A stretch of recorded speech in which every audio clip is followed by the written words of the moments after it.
Hello, my name is Vince Romo. The show that you're about to see is about barrio lifestyle, about being raised in a barrio, being from a barrio, the do's, the don'ts, the what's and the where's, the who's and the how's. Thank you for tuning in. Welcome to Barrio Driven.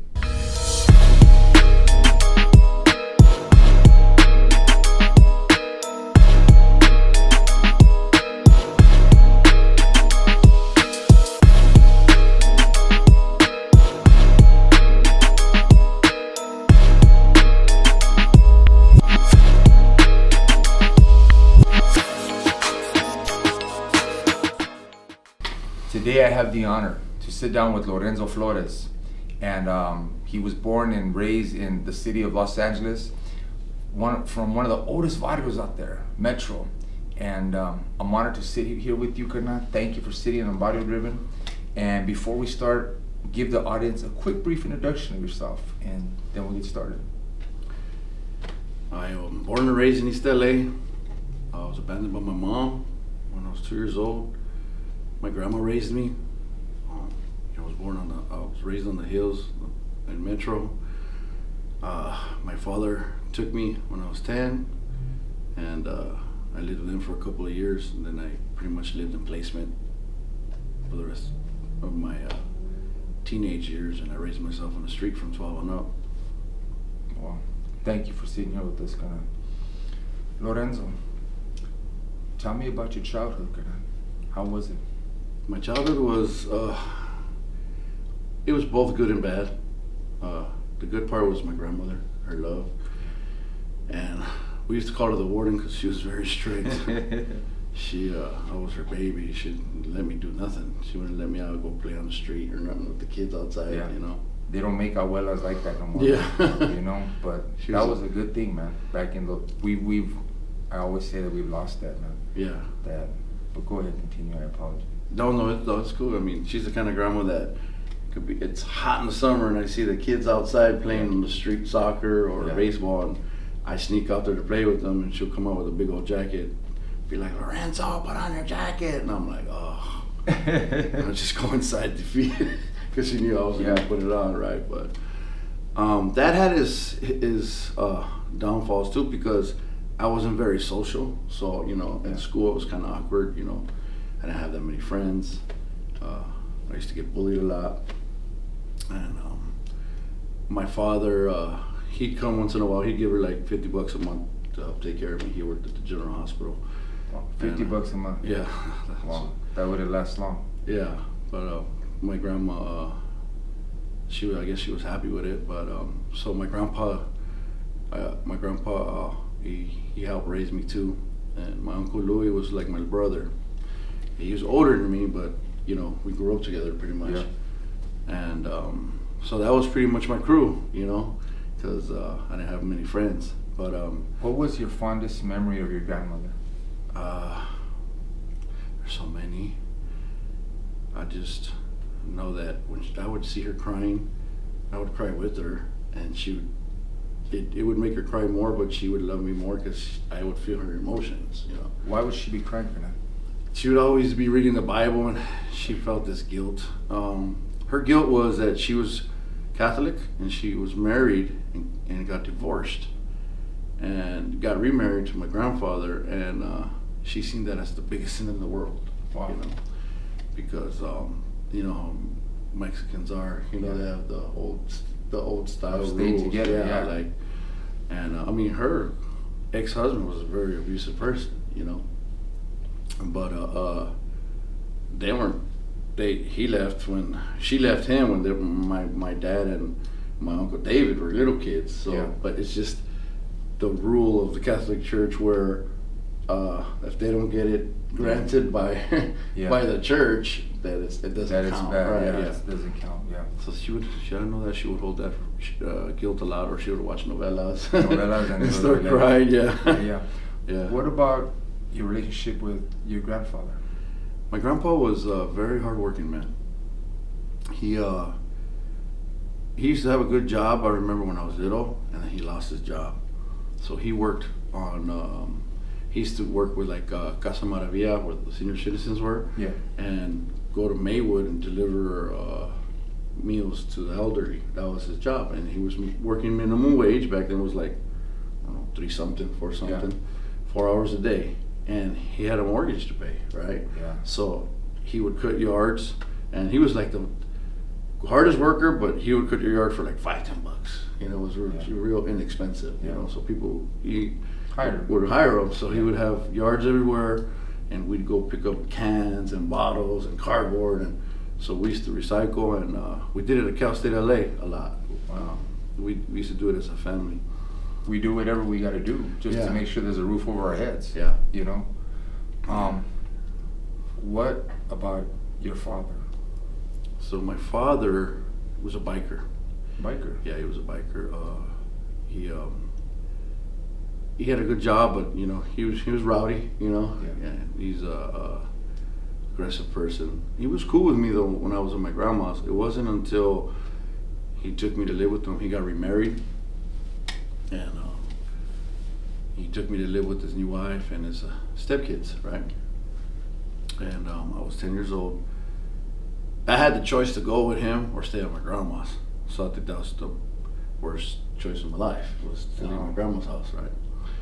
And what made you leave your grandmother's house? Because you were happy there. I was happy, but I had a void because my mom abandoned me, right? So I always had this, grandma's my grandma. And I feel bad about it now because my grandma deserves that title as my mother. You know what I mean? That's heavy, yeah. But as a child, I didn't understand that, you know? So I didn't understand why my mom abandoned me, right? I thought that they were keeping me away from her, you know, things kids think, right? They just don't really understand. Why did your mom abandon you? And we'll get back to your dad right now. She was younger. I think she had me when she was like 18, 17, 18. My dad married her when she got pregnant, but she was a party animal. You know, she didn't want to stay home. She'd take off. Story is, and I confirmed it with her side of the family, is that she left me with her cousins because she was going to go clubbing. She never came back. So they called my father for some money, right? Yeah. My aunts called my dad, and he said he went to go drop off money, and he said I was dirty, running around the stairs of the apartments with dirty diaper. And he said he grabbed me and he said, I'm taking my son. And this is what he told me. He used to tell me this as a child. He goes, I bought my first 44 Magnum to kill your brother. And I'm a little kid listening to this, you know? Yeah. And my dad would always call her a perra, a dog, right? Yeah. And I was a kid listening to this, and my grandma would be like, that's not true, because perras take care of their pups, you know? And I'm sitting there going, oh my God. You know? That's heavy, that's heavy. So in my heart, I always was protecting my mom. I had this hero complex that one day I was going to go meet my mom, I'm going to be the man of the house, and so forth, you know? And so they didn't put anger for your mom hearing all these things, like your dad, you know, saying that, you know, she's a perra or whatever the names that, you know, he would call her. Yeah. He didn't put anger in your heart? Because it did, towards them a little bit, yeah. Oh, towards them? Towards them, yeah, because I loved my mom. I loved your mom. Because it was like a fantasy to me, you know what I mean? Even though you didn't know her, you had that love for her. Because I seen her like twice. Oof. She came to see me twice during those years, and my grandma, it would break her heart because I would sit out there Christmases, birthdays, waiting for her, and it'd be like midnight, and she's like, Mijo, come in, and I'm like, oh, wait, she's coming. I know she's coming. She told me she was gonna come, you know? And that used to break her heart. It used to break my heart too, but I didn't give up, you know? I'm sorry that, you know what, even hearing you say that's like, that hits me heavy, because I can only picture a little kid on Christmas Eve, sitting at a door, waiting and waiting and waiting and waiting for a mom who's never gonna show up. Yeah. She's never gonna show up. So how many years would you say, you said that you saw her 2 times in those years? Yeah. How many years was that? How long was that span? So I seen her, I think I was like 5 or 6, right? Yeah. And then I seen her again, I was probably like 8. And the 3rd time I seen her, I didn't see her at my grandma's. We caught her slipping at a, you know those places where they cut your hair at beauty schools? Yeah. For cheap. Well, I seen her there, and I recognized her, and I go, that's Mom, you know? Yeah. And my grandma said, go to the truck. And I went to the truck, and my grandma ripped her a new one, and she ran crying out of the thing, and I'm like, where's my mom? And she says, no, don't worry about it, Mijo. just like, she didn't want to tell me she didn't want to see you. I guess my grandma just let her know, like, where you been, you know? Yeah, it sounds like well, I see that just from talking to you. Yeah.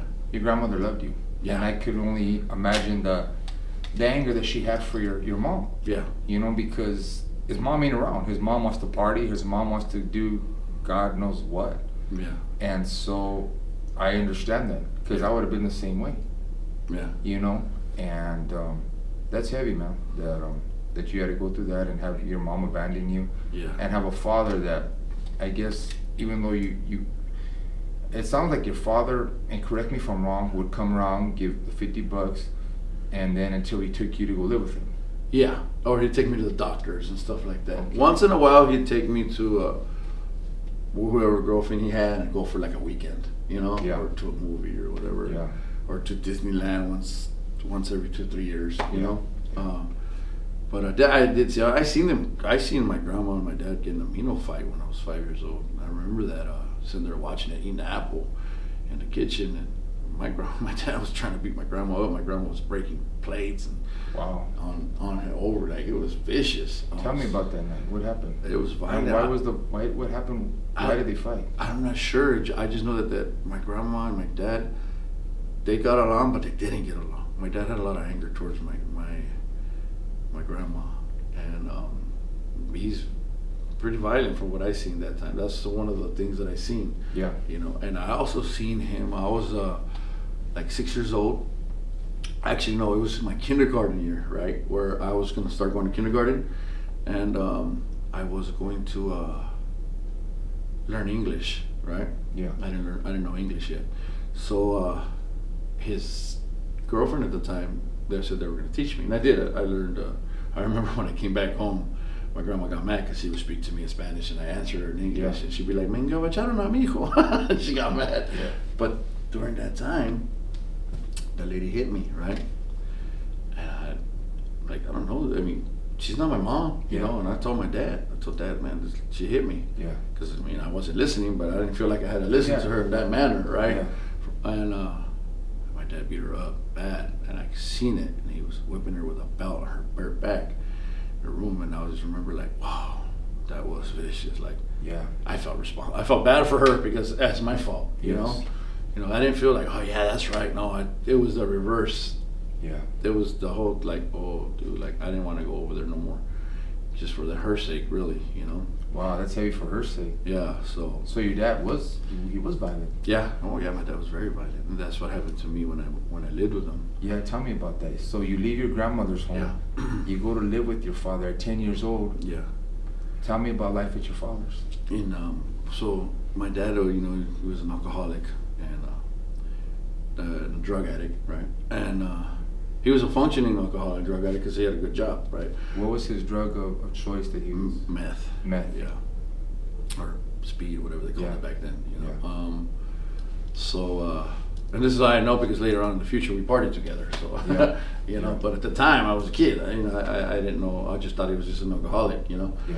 But he was very violent, and since I was his son, he would get violent with me, and he would beat me up a lot, man, and bad, like really bad. What was the worst beating that you ever took? The worst beating was the last beating, but there's two situations with him that I think changed my life. One was I got into it with his old lady's little nieces or cousins or whatever, right? So she went and complained to him. So he took me to the room and put he told me to get naked, right? And I was in my underwear, and he put his knife in my testicles and said he was going to cut them off, and it scared the crap out of me. But that was one of the I think the things in the future that made me be like, I would never let anybody hurt somebody I love, you know. Yeah. And another one, the last beating was a very unnecessary beating because his wife instigated it. And I was already 12 years old, and I was in junior high. And they used to buy me like 3 or 4 pair of pants for the year, right? At the beginning of the year, the school year. 3 or 4 for the whole year. Yeah, that. And so I had this one pair of Stonewash jeans that I wanted. You know, I want to, fit in. And they were more expensive, so they were like, "You sure you want to?" Because they were just gonna give me regular Levi's, right, the blue ones. And You know, so they gave them to me, whatever, and I jumped the fence with my friends, and I tore a hole in them, right? Yeah. So I was scared, so I went and put them away, Yeah. folded them up, put them in my dresser, and I just didn't wear them. I just was wearing other stuff, Yeah. right? And I think she noticed, you know, went into my dresser, found it, and you know, it was a hole in it. And my dad was sick. He came home, and he used to have us take his boots off, right? Yeah. And she was like, hey, they used to call me Larry. She goes, hey, Larry, where's those pants? I haven't seen you wear those pants in a while, you know? And I'm like, oh, I looked at her, like, dirty, Yeah, you know what I mean? Yeah, that's you know, and I'm like, they're in there, you know, in my dresser. She goes, oh, yeah? Yeah, well, why don't you bring them? And I looked at her like, oh, why are you doing this? Yeah, that's. And I think she's doing it to deter violence against her, because he used to get her too bad. I remember one day I seen blood all over the walls. I thought it was like a massacre, man. You know, blood all over the wall. They cleaned it the next day, because we went back in, me and my brothers, and then went back in to see it. Yeah. And it was clean, but I'm thinking, what the hell happened? What happened here? Yeah, you know. So yeah, she you know, she went through it with him. But at the same time, I'm thinking, like, I'm looking at her like, man, you know, scandalous. So I went and got the pants, showed them to her. Yeah. But I try to, you know, like, Yeah, not show the whole part, you know, because I already know what's gonna happen. You know, I already know my dad's gonna flip a wig, man. And she goes, wait, turn them around. She goes, bring them over here. Boom, minute. And I showed him. She goes, oh, so you've been hiding them from us, right? I go, and I said, man, you know what's up, man, you know. And then he goes, what are you gonna do? So he tells my dad, and my dad's like, oh. He didn't want to do nothing, but she was trying to pump him up, right? To get you. Yeah, and he was, because he was sick. He was sick and tired. And I was thinking maybe, you know, I'll be all right this time. But he was like, so why did you hide him? I go, because because. I didn't know how to answer my dad. He used to get mad when I used to tell him because I used to get stuck. Yeah. But this time it wasn't really a stuck because. It was just a because, you know why, man. You know what I mean? Yeah. It's implied, you know? Yeah. And he's like, why are you speaking up to me? You know, and I'm like, no, man, I'm just, you know, it was an accident, you know? Yeah. And he goes, well, why'd you hide him from us? And I'm like, really? You know, like, because of this, you know? And I guess I got the balls that day to stand up to him somewhat. And he goes, oh, you think you're tough? And I'm like, no, it's not like that, Dad. Like, just relax. Just relax. And he started beating me down. Boom, boom. He got on top of me. And he was just hitting me with all his might. He's sucking you with all his might. Boom. And he had his knees on my chest. And the next day, I looked like the Elephant Man, bro. My face was just swollen. But they sent me to school like that, you know? And my dad said, just say you get beat up by some paisas, man, in the alley, you know? We used to live in the Zusa at the time. So your father is beating you up like a grown man. Yeah. And your father is telling you to tell the school. If they say something. Just, to say something. Which they are gonna. Of course they are. You know what I'm saying? I already know that. I'm not, let's be real. This was the rule. He's 12 years old. He's getting beat down by a grown man. A grown man is giving with all his might. Of course he is. You know, of course they're gonna say something. And so, and I don't even know that. I mean, did we talk about this earlier? I don't know about your life. Am I right? I don't know. This is every time I sit down with somebody, what you're hearing for the first time, I'm hearing for the first time. Just know that this is truth. Can you vouch for that? Yeah. And so it's not rocket science that school is gonna say something. And after he beats you up, he's telling you, hey, go say some bicycles beat you up, some people beat you up. He's telling you to lie. Yeah, exactly. Go ahead, and the neighbor that I used to walk with, he looked at me like, that's wrong, brother. That's wrong. Yeah. I'm like, I don't say nothing. He goes, that's wrong, man. And I guess the families around there knew already. Yeah. What was going on in the house. So we get to the school, and I used to volunteer in the cafeteria, me and him, right? And he tells the cafeteria lady. So the cafeteria lady said, this is wrong. So she goes and tells the principal, right? Mr. James, I remember when he came over there. And when I seen him, I just dropped to the ground, like, no, why'd you say anything? I was freaking out, bro. I thought my dad was gonna kill me, bro. Like, no. And he goes, it's okay. And I had got in trouble before, because I had stole the book for a girl from the bookmobile. Yeah. And I was trying to talk my way out of it to the principal, like, please, you don't know what's gonna happen. You don't know what's gonna happen to me. No, I have to. And I'm like, that was all bad. So he remembered that. He was crying. He told me, I'm sorry for that day. You know what I mean? I'm sorry, I should have listened to you, you know? And I was like, man, I was bad. Everybody was just looking at me like, wow, what happened to you? The cops didn't come to the house? The cops that came to pick me up remembered, because one day there was another incident that happened, I'd say about maybe 6 months before that. Yeah. Dad called the police because I never showed up. And I was just scared to go home because I used to be in baseball, right? And we won the game, but I struck out and flew out or something, right? So my dad went to see the game. He got pissed off because I struck out. You know what I mean? Beats me up in the room For striking out. And I'm like, what the hell, you know? Yeah.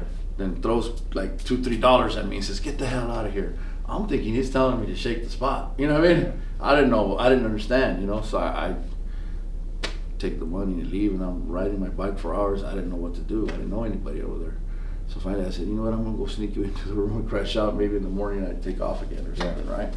So I go back in and my dad's in the garage. Oh, mijo, what happened? Where you been? I go, you told me to leave. You know what I mean? Yeah. You know, he goes, that's not what I meant. I mean, just get out of my face. And then he was hugging on me and like he was crying, and I'm like, this dude's, something's wrong with this. You know what I mean? Something's wrong with you. Yeah. He loved you, but he didn't know how to love you because of his own personal demons. Yeah. And that's the honest truth. Yeah, absolutely. One thing that I always say, we become the people we are from our childhood. Yeah. Am I right? Yeah. And so you go to school all beat up, and do the cops show up at your house after this? They take you away? What happens? When the time I ran away, he had to call and tell him I'm back. Yeah. So he came to the report, and he looked at me like, you all right? Yeah. Yes, sir. Are you sure? Yeah. He came to pick me up too at the school. Yeah. And he says, I should have arrested your father today. I knew something was up, you know? Yeah. And I'm like, So the day that he beat you up real bad, he came and picked you up? One of the police officers that came to the scene, they took me away from my dad. That's what I was saying. Yeah, they took you away. They said, yeah, we're gonna go arrest your father. No, please, no. I'm like, no. Yeah. I'm gonna die. I'm thinking, you know what I mean? Like, no, just. And he's like, well, we gotta take you away. Well, just take me. You know what I mean? Yeah. Don't arrest my father, please. You know. And I'm sitting there like, no, please. You know. Yeah. And I'm looking at the school like they betrayed me, but they didn't. I know they were helping me. Yeah. And they took me to Pomona to a social worker, and then they took me to a foster care with the black family, and they were pretty cool. They were Christians, you know. They were awesome. Oh, praise God for that. For a little while, you know, and then but the kids there were already corrupted too. That they didn't know, because there was a big part with them, and that was my first time I started doing huffing, you know, and I'm trying to fit in with them, you know, and I got jumped by Bloods, because I had a Chicago Bears jacket on at Pomona High, and so I started getting the repercussions from the streets, living in like a little ghetto area, you know. So you're in foster care now. Yeah. You're taken away from your father. To me, it sounds like you're going towards the streets now. Yeah. You're going towards the streets. So you're going towards the streets. Now, how did you end up getting into your neighborhood? How did you end up getting into that lifestyle? So for a while, I used to hang around with different neighborhoods, like people from different, not with the neighborhoods, but just people from different neighborhoods, right? Because I started doing drugs, right? So what happened was, after the foster care, I went back to, they let me go to my grandma's for them to find me another spot, right? Yes. So I was going to El Sereno Junior High, and that's when I started seeing the guys from Sereno, and my neighborhood wasn't around. It was around, but it was pretty much dead. There was no real youngsters at the time, right? So I used to hang around with the guys from Sereno and getting jumped by Hazard and all kinds of stuff at the junior at El Sereno Junior High. So I started getting the taste of that. Social worker found my mother. Ooh. So this is where it went more awry. They made her pretty much take me in, because the judge said, we're gonna try this for 6 months. You know what I mean? And since I already got a taste from the street, so I felt I knew everything now. I'm starting, you know, like feeling like this mature person, fitting in with people and stuff. You get taken away from your father. You're going to foster care. You're going from. How long were you in that foster care for? Like, were you going from house to house for a little while? Yeah, I was there for like about 3 months, and then 3 to my grandma's for like another 4 months, and then I turned 13, right? Yeah. And that's when I went to my mom's, and tell us about that, man. Life with mom. I thought I was happy, right? Thinking, oh, I'm finally gonna kick it with my mom, you know. Yeah. She introduced me to her old man, some dude named Victor, and she goes, "You smoke?" I'm 13 years old, right? That's the first thing your mom asked. Yeah. I said, yeah. Okay, so give me cigarettes. I'm smoking cigarettes with my mom, right? Then they would party every night. They would come. They would bump like those bookies and you know all the stuff, and I would kick it with them. And I started. They're like, "Hey, you want a beer?" Yeah, I'm drinking with them. First time I ever got drunk was with my mother.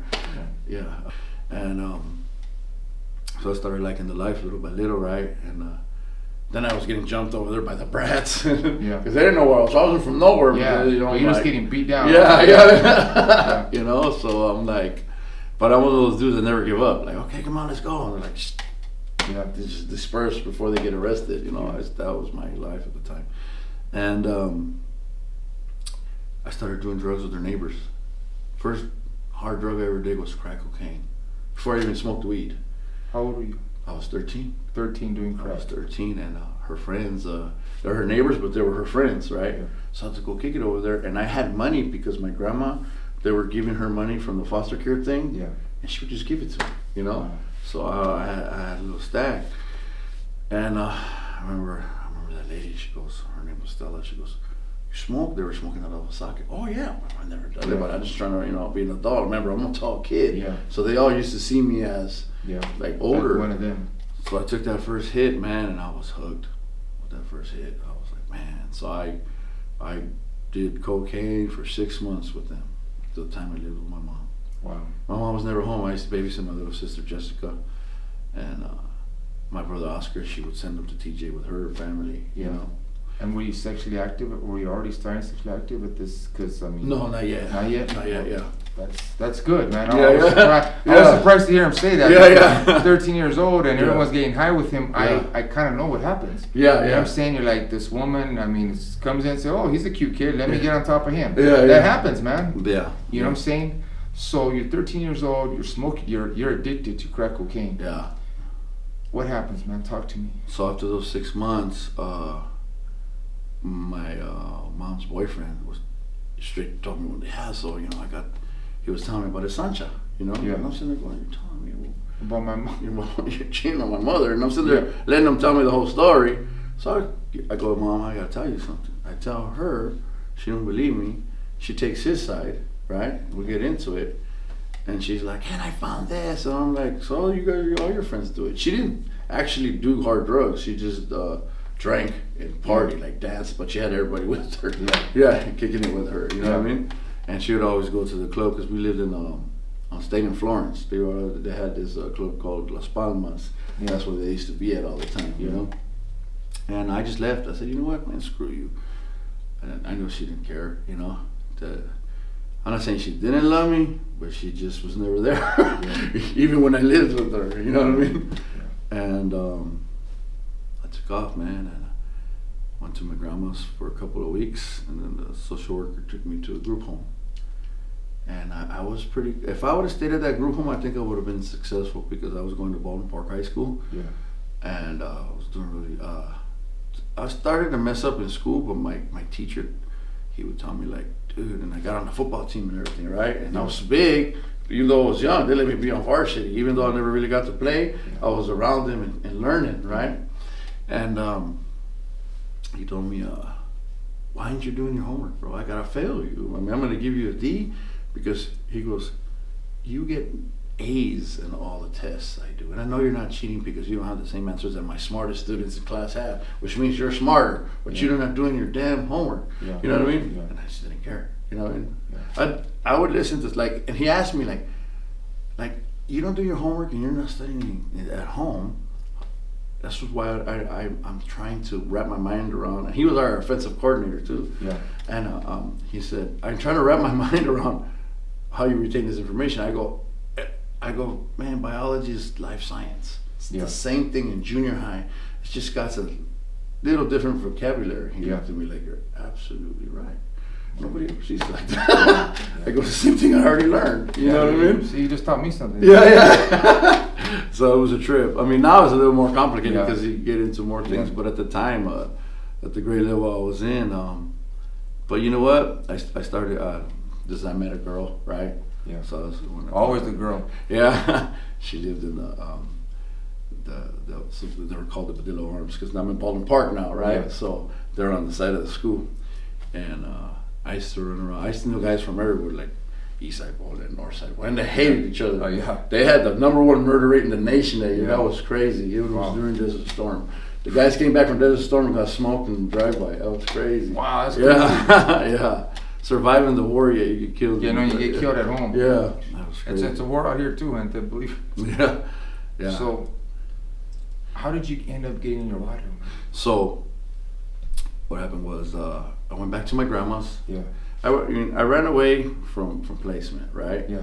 So for years I lived with people that actually took me in, and they were my family.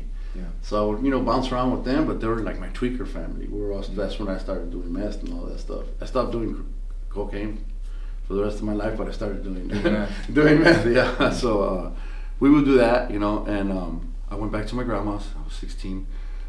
Went back and forth, but we decided not to say nothing to anybody because I had a warrant for my arrest for being a runaway. Yeah. Excuse me.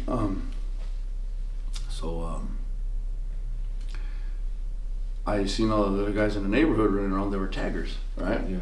So I was always bigger, so I got into it with them, and I got into the real tagging crews, right? And I don't know if you remember how they have battles and all that stuff, right? So we went at it with another crew, and their leader was actually from a gang. He was from one of the Maravillas, right? And I know for a fact we won because they didn't do nothing, right? Yet the people that judged it said they won because I guess they were scared of dude. Yeah. So I said, you know what? Screw this dude. I went after him, found him at his house, me and my friends, and everybody was scared of him because he was from a gang, right? Yeah. I said, man, I hated gangs already at the time because I thought they were a bunch of bullies because I was getting jumped, right? Yeah. And I said, man, we didn't lose. He goes, hey, and he put his girl in front of him, and I went around, did a haymaker, and hit him, bam! Wow. And he ran, right? Then they were talking crap that I hit her. I said, okay. Then I went to the school to look for him, and everybody seen me chasing him through Wilson High School. So my reputation went boop, overnight, you know what I mean? Then I got into a big tagging crew that was pretty much like a gang, right? Yeah. And a lot of us lived on the hill, Yeah. and a lot of them lived in Lincoln Heights. And one of the guys from Metro, he wasn't from Metro at the time, but his cousin was, but he was into money. So he wanted to make an investment. Yeah. He seen that everybody used to follow me around. Yeah. Smart of him.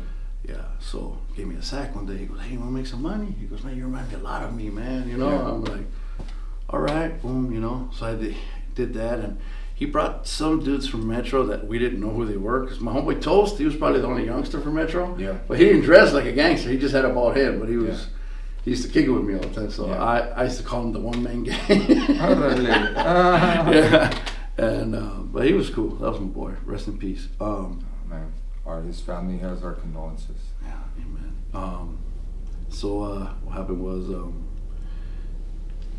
they took the sack away, right? Yeah. And he said, hey, this is our hood, right? So no one can sell here unless you're from the neighborhood. Yeah. I said, you got that messed up. This is my hill. You know what I mean? Yeah. I told him, this is my hill, man. I don't see none of you. These guys live in Montebello. I said, I mean, at the time I didn't understand the logistics, but they're not from the hill. That's how I felt, right? And and we're like, all right. So some stuff went down with Hazard and the other tagging crew that we had nothing to do with. There was some Lincoln Heights. So they said, we're not going to have the tagging crew no more. I'm like, man, to me that was cowardly, right? So I said, you know what? I told my boys who were with me on the hill, I go, I'm going to get into Metro. And they were like, you're crazy. They're going to kill you. I go, no, they won't. My boys going to give me all the guns and dope I want. You know what I mean? Yeah. And that's how I went. I was, How old were you when you got in your barrio? I was 16 and a half. 16 and a half. Almost 17. Well, almost 17. You know what I mean? 17, yeah. And what do they call you, Colonel? They call me Downer. Downer. Like, my name started as Wino. but I earned a downer. You know, for those that are watching the show, that because we get viewers from like all over, man. We get viewers from like North Carolina, like all over the place. Yeah. Downer is a very name that is very respected in the streets, because you have to really earn that name. Yeah. You know, it's not a name that just is given. You become Downer because you are downer than the rest. You are, you know what I'm saying, willing to go that extra mile. And, you know, so carrying that name, it had weight on you, you know, to do more, to, you know, to do whatever it took for your body, to see your body to prosper. Yeah. And so you're in the barrio now. You're I don't know. Tell me about what's going on, man. So you know, the homie, I get some straps. They bring me, Yeah. you know, straps and dope to sell, and like, everybody is selling some kind of different kind of stuff. It was pretty cool the way it started, right? Because this person really invested in me, right? I was his A-Rod, his franchise player. Yeah. You know what I mean? Yeah. So he just never thought, and I never thought, that it was gonna blow up the way it did. You know what I mean? What happened? So tell me. Well, what happened was I figured out I wasn't scared of anything. You know what I mean? Yeah. But that's when really it. You ain't really fit. Yeah, I was like, this is when I'm like, okay, well, you know, dudes are shooting at me, I'll go up to them while they're trying to shoot at me, and I get them. It's crazy. It's just the way it worked, right? Yeah. God obviously saved me, but I didn't believe that. You know what I mean? Yeah. I believed it was me just not caring. You know, but there was a lot of things that happened that changed everything, and it has to do with what happened to me as a kid, right?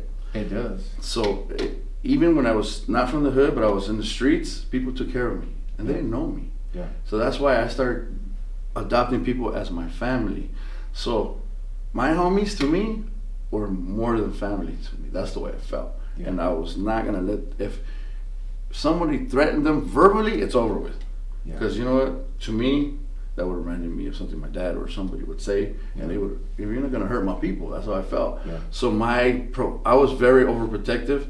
It was just a deadly overprotective. You know what I mean? Yeah. So that's how that started, and that's how I ended up leading the neighborhood, because everybody followed me around. You know, it's not like somebody gave me the llaves. No, it was just something that went with me. That came to you basically. Yeah.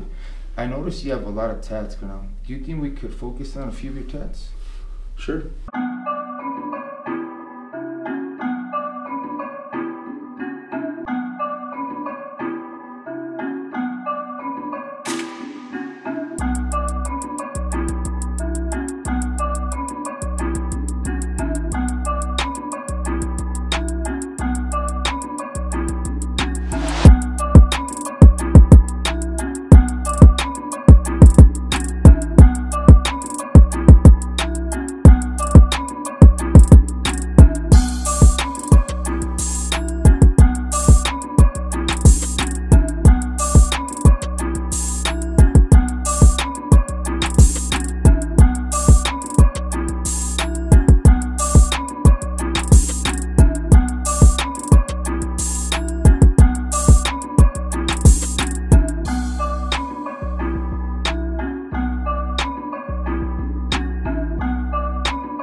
Thank you, Kana, for sharing some of your ink with us.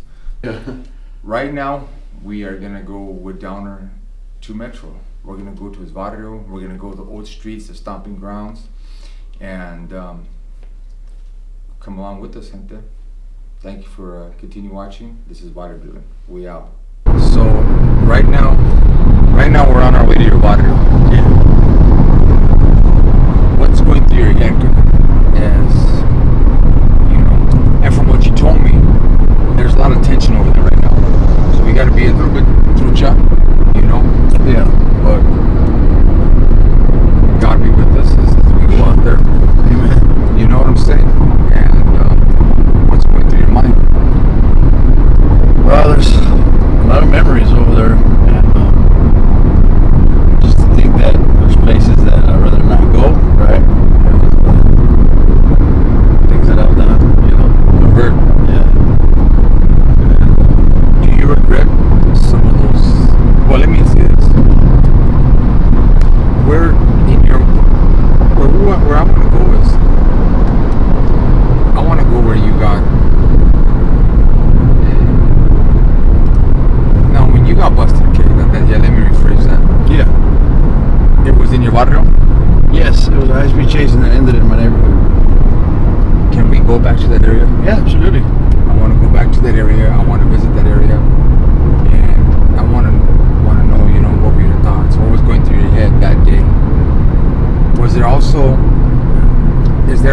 homeboy or homegirl that you may have lost. Can you take us back to that area? Absolutely. Yep. We'll go there. Who is that you lost over there in your neighborhood? I remember my little homegirl Morena. She was only 15 years old. Morena. Yeah, and that hit me hard because she was a girl. You know. Yeah. It's not used to. We're not. You know. That was a no-no. You know. Yeah. And the guy that shot her, she knew him. You know. I'll never forget the story that they told me, that people that were there. Yeah. The person that was there, she was like, "You shot me." Like, what that? You know. She couldn't believe it. She couldn't believe it. And I got to see her. We went to see her at the hospital. And she was like in her robe and she was like running around, right? Yeah. But her family was there, so she's like, "I gotta go." So we gave her a kiss and a hug, but she died. She died because they couldn't, I guess, remove all the her. I guess she got hit in the appendix. Yeah. And it just spread everywhere, and then never. I guess they didn't clean her out, so they killed her. To her family, you have our condolences, and we are sorry for your loss. Yes, absolutely. Her sister, she's from the neighborhood as well. I heard after that she got in, after I got busted. Yeah, I'm proud of the things I did after that. It's another story. What was some of the things that you did? Eye for an eye, you know? An eye for an eye. Yeah. Yeah. I understand. You know, when we're out there and we're in that mindset, honestly, now we're in darkness. Yeah. That's how it was. And we don't realize it at the time. Yeah. We don't realize the pain that we're causing. We don't realize the pain that we're receiving. Yeah. You know, and it's a very hard, it's a very callous life to live. Yeah. You know, it is. And It's a cycle that doesn't end. exactly what you said, Bernal. You hit it right on the head. The cycle doesn't end, Bernal. You know. And that's some guilt I have to live with for the rest of my life, because I feel responsible for anything that happens in the future. Yeah. Since I know what to set it forward. Let me ask you a question, Bernal. How do you sleep at night, Bernal? Well, now because the saving grace of the Lord, Yeah. you know, I know that, you know, I'm forgiven. That's not to take away from anybody else's pain. But I'm just saying I know that there's a plan. I know that life here ends, but there's another life, you know. And I know that we're gonna see together the real picture, you know, of what the plan is, you know, because we're over here doing our thing, right? God has three wills. He has a permissive will, sovereign will, and an overruling will, right? And that permissive will is our free will, you know. We do what we want with it, which is wrong, right? But I mean, a lot of us are not educated in that manner, right? But when we come to realize that there's something greater than us, then I can see, you know. But for a while, I mean, in prison, it's hard for me to take responsibility. You know what I mean? Yes. But I justified it every which way I can. Yeah. Even in my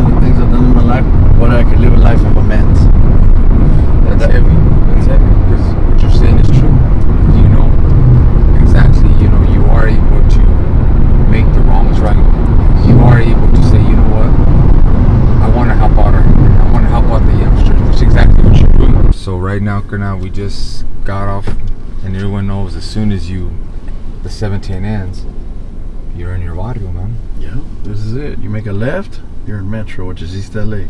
You make a right, you're in San Gabriel Valley, SGV, Alhambra. You go across the tracks over here, you're in El Sereno, Sereno, which is East LA, beginning of Northeast LA. Yeah. This is the middle, Metropolitan. It was called Metropolitan Park back in the days. Now they call it University Hills because the neighborhood watch changed the name because of the gang.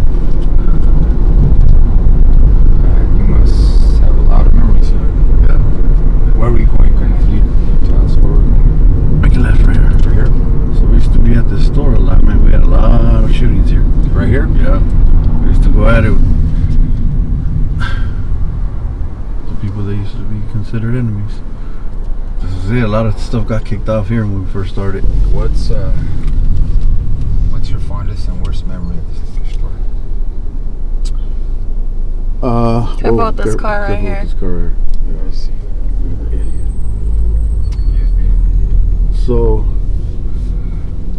I remember one of my worst memories here is me getting jumped. Right here? Yeah, because of my girlfriend was from El Sereno. You know, so her homeboys jumped me. And my fondest memories were just hanging around here with my boys, man. You know? Right here? Yeah. We used to kick it here a lot. We used to love kicking it here because we knew we were going to run into something. Yeah. You know, a lot of people don't want to be in places where things happen, but we had the reverse mentality where like it's going to pop. It's just, yeah, you guys would post up. Right? Yeah, we post up strapped to the teeth. Yeah. That's why I think we got a reputation because a lot of us were protected by God, it seemed like, right? Yeah, exactly. And other guys unfortunately weren't from, you know, who we were going at it with, but and then also, I think because the way I used to be, you know, I just, you know, I was very impulsive. So I didn't wait for someone to be like, what you looking at or what you say. You just did it. Yeah. So you did whatever. If someone asks me where I'm from in my own neighborhood, it's over with. You know what I mean? Like, I'm not even going to say it. Like, yeah, what? You're not even, exactly. Welcome to Barrio Metro. My homeboy Clumsy used to live up there, rest in peace. I remember one day, not forgotten, Clumsy. God bless you and rest in peace, and our condolences to the familia. We used to fry on acid and be on top of the roofs up there. Oh, really? Yeah, when we were kids, yeah.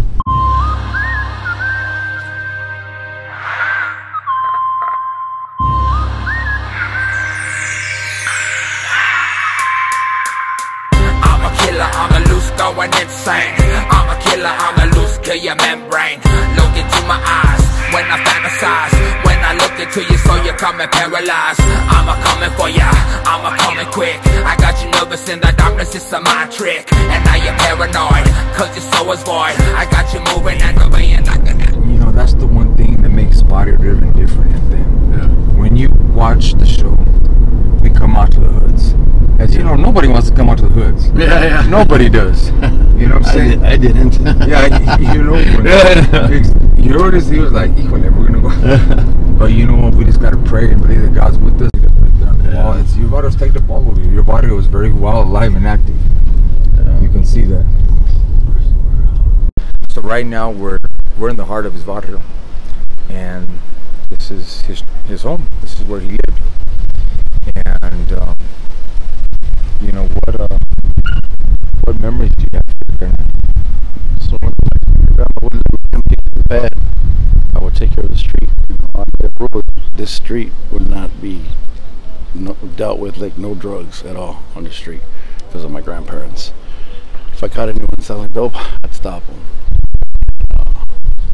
They cry about it all the time. The rule is you can't tax nobody, but you can stop them.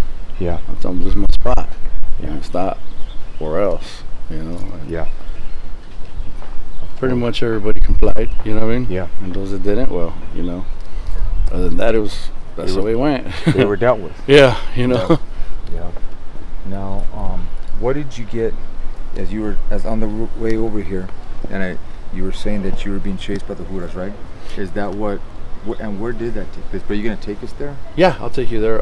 It started in South Central, and we ended it up here. Wow. On top of the hill. So from South Central, you drove all the way from the Juras, man. let's, if you don't mind, can we walk on the street over there? Yeah. Let's, you know, so as we're walking down the streets of, you know, your neighborhood.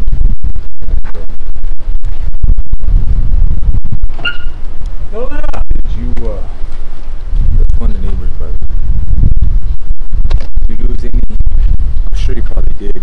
If you were to recollect and think about how many homeboys and homegirls you lost.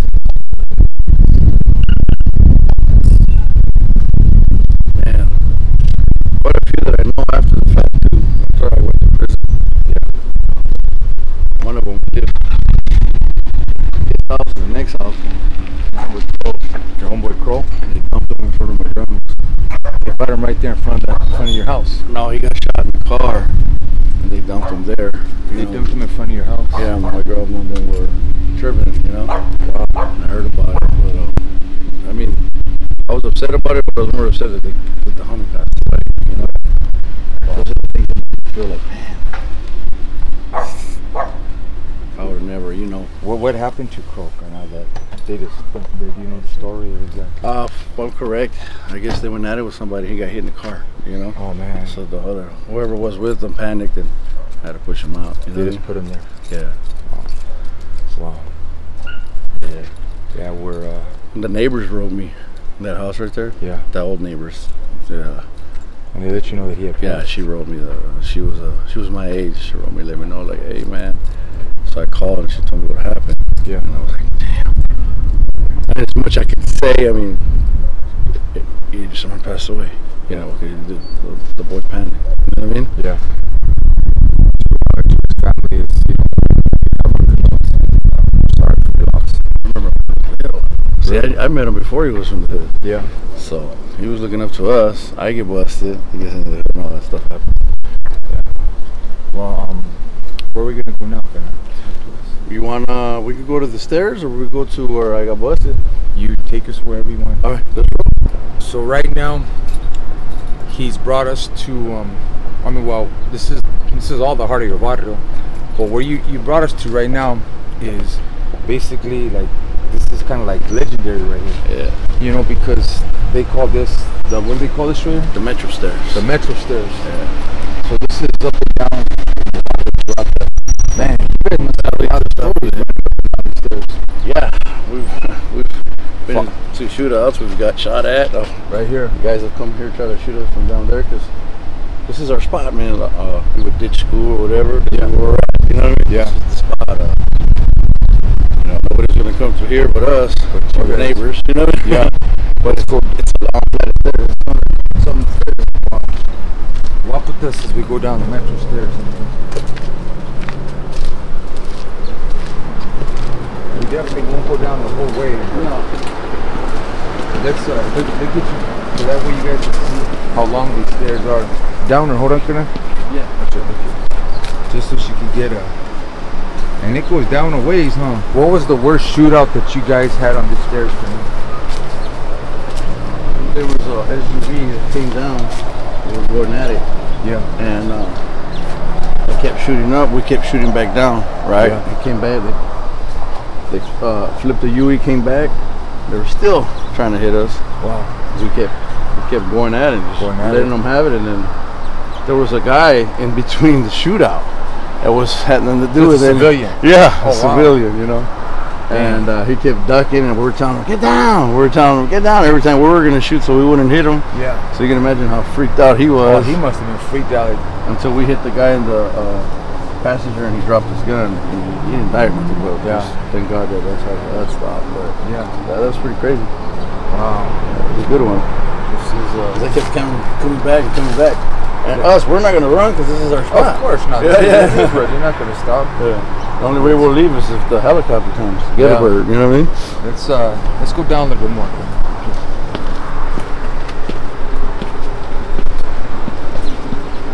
I kicked it, but we also kick it right there in the daytime. Because you Right can there? see everything in the bottom. You can see everything. You can see if any unwanted individuals are coming in. Where are we going to be headed to now? Where I got arrested. Where you got arrested? Yeah, that's where the high-speed chase ended. We got cornered. Boom. All right, gente, we're gonna be headed to where he got busted, where he had, and you had this is where my homegirl passed away. Which one? Morena. Morena, this is where Morena passed away? Yeah. Well, she didn't pass away here, but that's where she got shot. At the hospital. Because then they could have saved her, but I guess they couldn't clean out her appendix, but that's where she got shot. She got shot with an SKF to the stomach. Wow. I'm sorry to hear that, because I could tell that you, it seems like you loved her, kind of. Oh yeah, she's my little sister. Oh, they were all my brothers and sisters. What's the fondest memory that you have of her? I remember we were kicking it together, and we threw so right here is something called Tony Hofbrau's, right? Yeah. It's like a bar and grill, and bikers used to kick it there. Yeah. The Mongols were there, right? So I knew the homie Grumpy from Brady, who was the bouncer. Yeah. So I'd go under and kick it with him, and when I'd go over there, they had a big old finger pointing toward Tony's Hofbrau's, and I would go in front of them. Put an M13 and let them know this is our neighborhood. I don't care if you're a biker, I don't care what you are. So they're like, all right. But we threw an after hours party, and she was with me. And a friend of mine, he was a client, he got arrested and left me the keys to everything, right? Yeah. So he had like a little mini mansion up on top of the hill. So we throw big old parties, right? And I remember me and her just kicking. Yeah.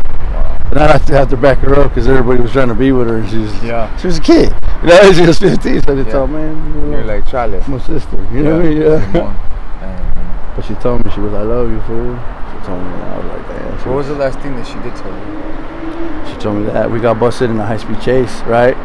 Because I had my friend's Beamer, the one that left me the car. Yeah. And I didn't want to pull over because he didn't have I didn't have a license, so I didn't want the car to get taken. Yeah.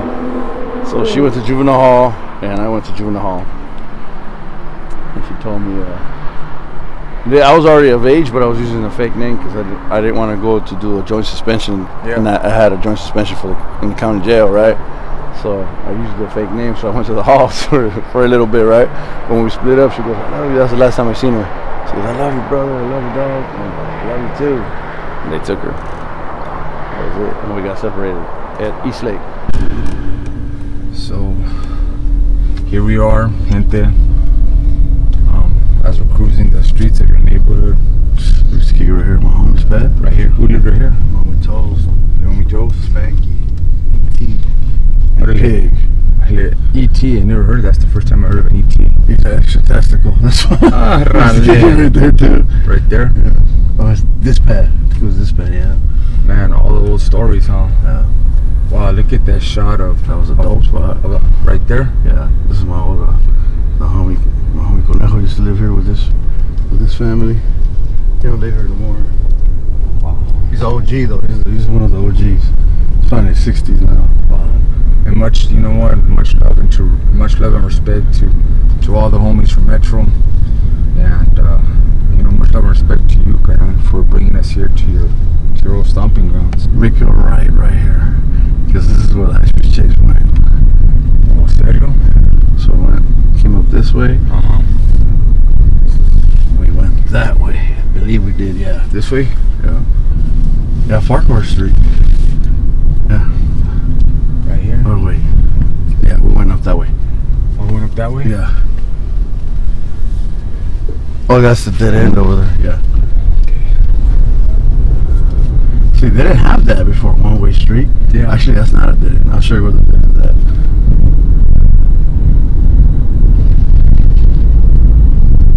We were trying to get away. I always used to think about that when I was in prison. Yeah. Just a little more, man. I would have hit the hills. I was gone. You know what I mean? Got out the car. You almost got away, Colonel. I know, they got stuck somewhere up here. Up here somewhere. And did you actually have a shootout with the Huras, or did you just... Yes, yeah. Well, I let them have it. Oh, man. See, that's right, you did say that. What did you let them have it with? What you dump on them with? An AK. An AK? Yeah. And that happened in South Central. I ended up dumping the gun up here, but he found it, but Yeah. I did my time for it already. How did you get right here? I think, if you keep going, somewhere in this little area by the corner. Yeah. That's where we got. Yeah, right here. Boom, right here is where we got. That's where you got caught, right there. Yeah, right here.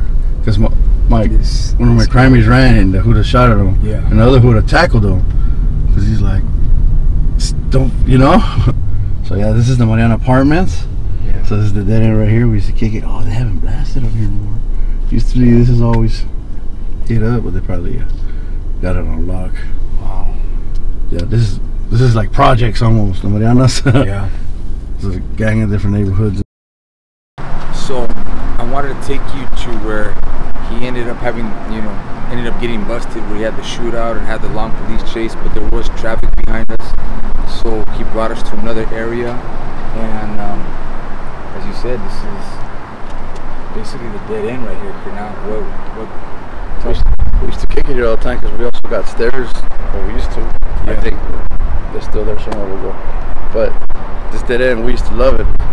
Nobody could come in and hurt us right here. You know what I mean? Yeah. They come, they're gone. And we've had incidents where dudes were trying to get in. Got right here. Yeah. In this area, man. It was. Tell me one story of someone trying to come up here. Dudes walking up, talking about where are you from? Like, what? Where the hell are you from? Yeah. You know? Yeah. And when they said where they were from, we just couldn't believe it. Like, wow. You know, and you came up here. Wow. They got, you know. It was just crazy. Yeah. A lot of people don't realize how bad the 90s were. They were bad. The 90s, the 2000s, it was the worst. People try to be like, you got your brave, homies. You got your courageous homies. Yeah. And you got the ones that trying to do much, thinking that they're gonna be courageous, but when you're walking up to a whole group of dudes in the dead end, that's just stupid. You know? Yeah. Unfortunately, that was a lot of that back then. You know. Were these apartments here before? Yeah, these are the Mariana apartments. They're like projects. All kinds of different people live here from different neighborhoods, right? Yeah. Uncle Morena lived in these apartments when she passed away. So when I used to come to pick her up, or she's some other friends here, everybody knew who I was, and I swear to God, it looked like Godzilla was coming into town. Yeah. Everybody would grab their kids. There was people just out everywhere. As soon as I came and they seen me, everybody was like, wow, they all went inside. Yeah, and I was like, yeah. I'm like, damn, like really? I felt a little offended. Well, you had a reputation. As I'm learning about him, he had a reputation. I was like, that's how they see you. I was like, damn. And let me ask you, how did it feel at that time, though, to be feared? It just blew up my head more. It made me really feel untouchable. Get away with anything. Do what the hell I wanted, right? Yeah. At the same time, I had my values, so I had this thing about it that I was going to use it for. We thought was a greater good, right? Yeah. But it wasn't. Absolutely not. Yeah. You can't build a code. It's a real code. It's a normal code. Yeah. That's what I did by it. I just felt like if the right people feared me, that was fine. Yeah. That's it. And I remember we used to write letters in prison. It says, loved by many, respected. It says, loved by many, respected by few. No. It's actually, I think if I remember, it says feared by many, loved by few, and respected by all. Something like that. That was it. Yeah. Something like that. Yeah, that was it. We used to end our little letters like that. Yeah. What we're gonna do now, we're gonna head back to the studio and wrap up and continue writing Vicente. That's about it. That was my first crack pad when I first got into the neighborhood. We used to call it New Jack City #1. New Jack City #1. Yeah, and every headquarters was NJC1, NJC2. Really? And it just added a number. But the neighbors, they had a family living next to us, right? Yeah. And because we're having all these shooters and they're coming to try to shoot up the house. Yeah. They were getting told to, right? Yeah. They would be hiding in the closet, bro. I felt so bad. But they would tell us, God bless you guys, man. It's not your fault. Yeah. Yeah. We got a lot of stuff happening right here. Right here? August Fiesta Market is a dangerous spot. Really? I'd go, I didn't care, but, for anybody that's not 100% serious about the life, don't go there. Yeah, don't go there, Go there. Yeah, don't go there. There's this other spot right here. Other stores. These are the stores I grew up at. Yeah.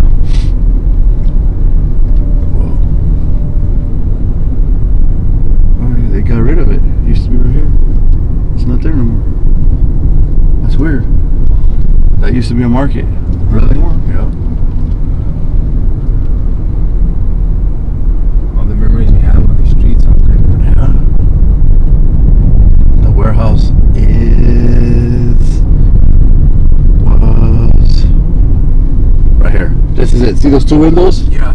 That's where we used to, you know, right there. pick them off. Wow. It was like a little western. It was huge in there, bro. We had it going on in there. Wow. That's the spot.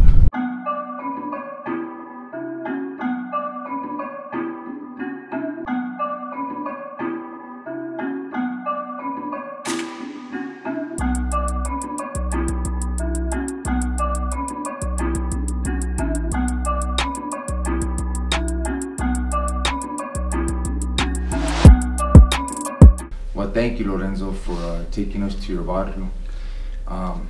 Before we wrap it up, Kernan, you know, by some of the choices that you made, you ended up getting, was it 25 years to life? I got a 25 plus life plus 20 years, all consecutive, 20 years for the gun.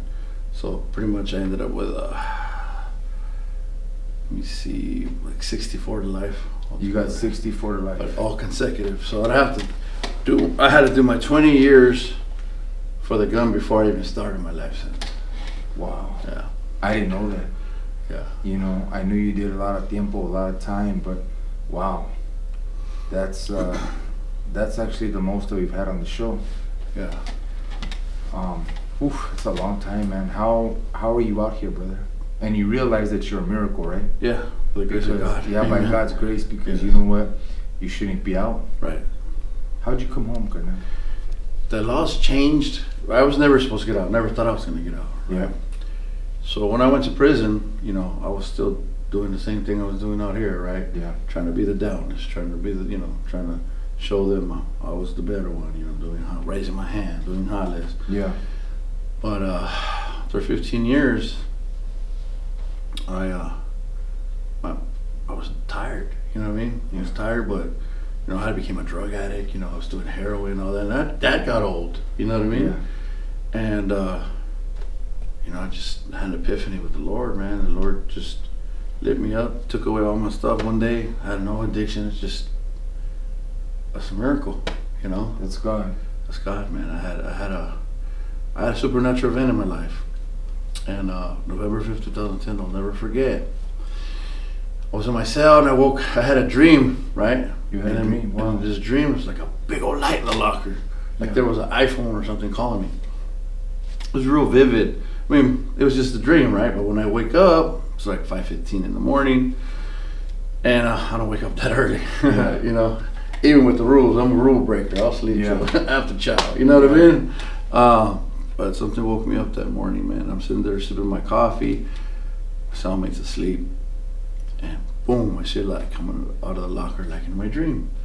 And I'm like, what the, you know? And I go, I check the window to see if the seals pass by for count with the flashlight. There's nothing. But I ignored it, sat back down and said, man, I'm tripping. Started drinking my coffee.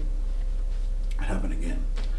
But I seen it clearly this time. Where like if you flash a flashlight in your clothes, you can see the pores light up. Yeah. So the pores lit up from the inside, and I got up. I stood up like, what is my cellmate having there? Yeah. You know, an alarm, a lamp, a phone, or what? And I mean, I knew that's not what it was. But my reasoning was like, what is there? Then I see a little light bounce on my feet. That's what stopped me. And then the TV turned on. It was on a timer, but still freaky, right? It turned on and. There was a Christian show, Kenneth Copeland, but it was silent, but it said Psalms 112.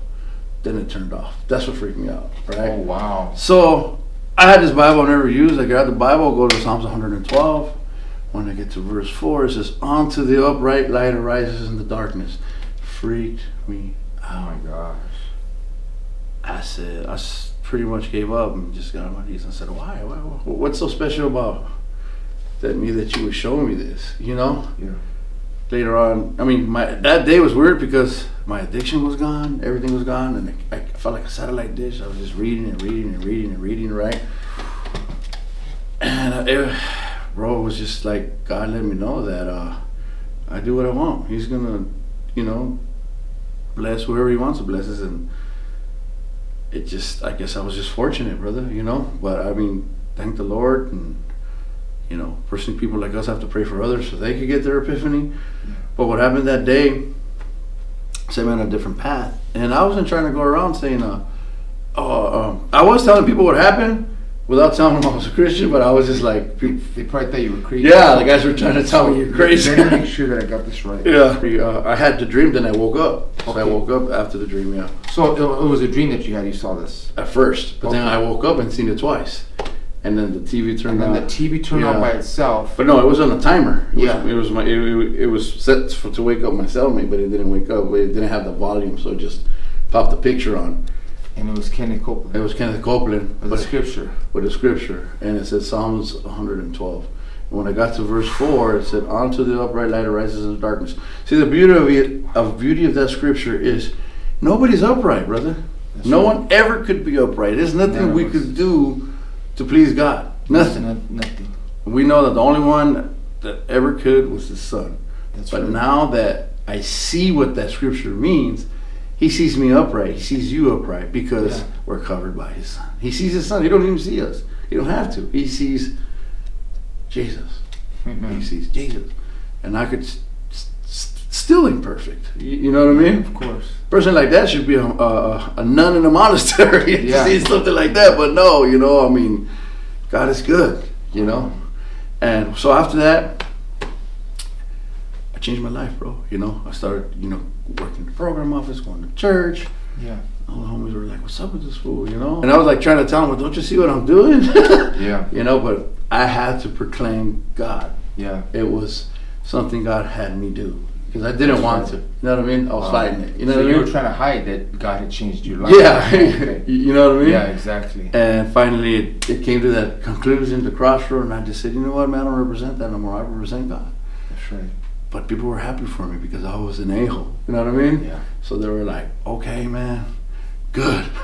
You know, right. They were on one of their big successes because they didn't think I was going to get out my first board because of my cases against law enforcement. You know? Yeah. Wow. So that's just how big God is. So you went for the very first time you went before the board and you got out? Yeah.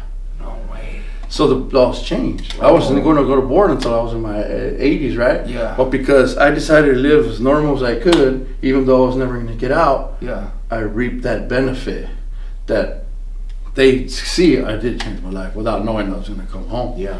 So when the youth offenders laws came out, you got busted under 23 and under, you were eligible to go to board on your 24th year. Wow. And I was just like, what? You know, and I was already 20-something when that came out, you know? Yeah. And, well, that's the Dios that you came out, man.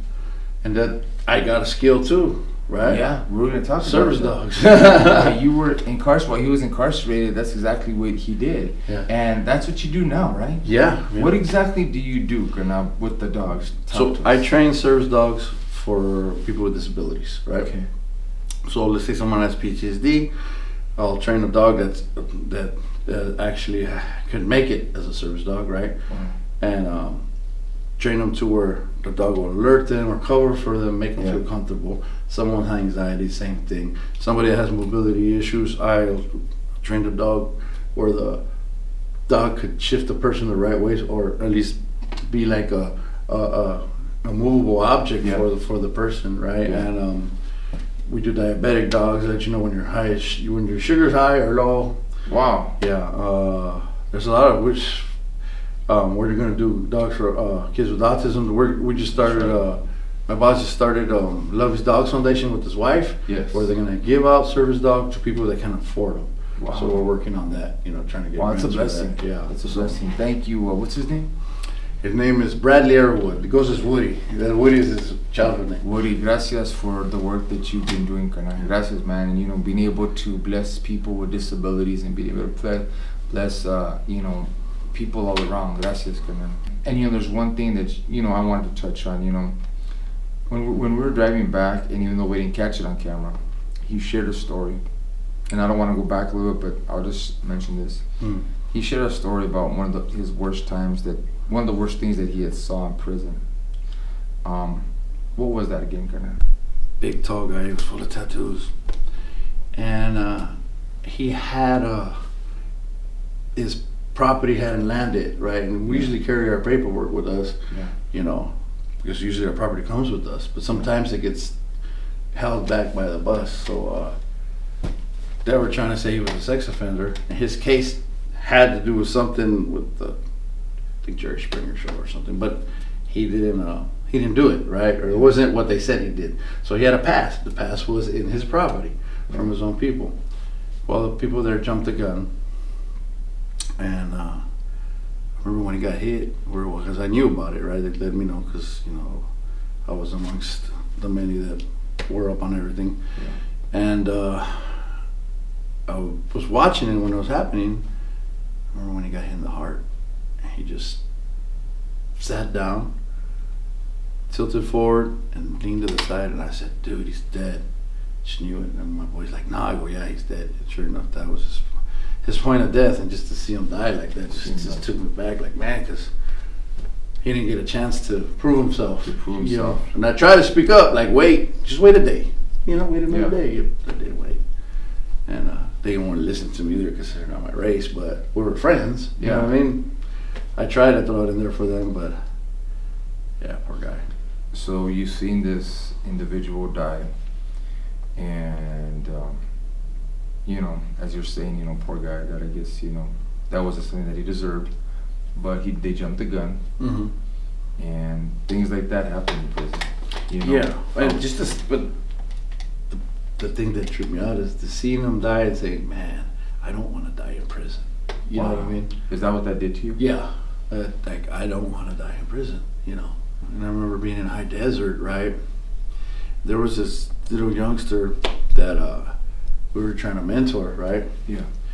And he was he looked like a little his teeth would stick out because he used to suck his thumb so much when he was a kid, right? Or growing up even, right? Yeah. And we used to catch him doing that, like, man, are we doing that, right? But he was a heavy drug user, you know? Yeah. And we got into it over something one day, and I got mad at him. Oh, I got mad at him because he moved cells without telling me, because I wanted to keep as many Mexicans on the top, right? Because we were outnumbered, right? And he left without telling me, so I was angry at him. So I stopped talking to him just to teach him a lesson, put him on the shine. And he ended up moving in. Whoever he moved in with, they did him dirty and moved him with someone else. The COs did, because they do that. They'll shift you one place, but then say, you know what, now we're gonna put you over here. We were on lockdown and we get a kite, right, giving us sad news that he had passed away. Yeah, they killed him. You know, his cellmate killed him, and rolled him in the blanket and put him under the bunk. Yeah, rolled him under the bunk, and I was just so distraught because I wasn't talking to him. You know, that was bad. Yeah. A couple of things like that happened. And do you still carry that? Yeah, it's just, you know, he was a baby, man. You know what I mean? Yeah. We were all young at the time, but he was really young. Yeah. He still was like 19, you know? And to knowing that you could have took care of him, that he could have been okay, but he... Yeah, I could have convinced him to come back or something. You know what I mean? Like, instead of shining on him, you know, because he loved me. So, you know, and he was a little guy, so dude was probably a big dude to come out, you know? Yeah. And after that, we wanted vengeance, but we couldn't because they're gonna put them by themselves anyway. It was just a bunch of hurt, like you know. Another guy I wasn't talking to over something ended up overdosing and dying because his mom brought him some stuff to sell, and he swallowed the balloons and they popped on him. Oh, man. So another guy I felt bad about because I shined him over probably some, I don't even remember what it was. That's how silly it was, you know. Yeah. But those are things that, you know, at the end of the day, you can't bring back.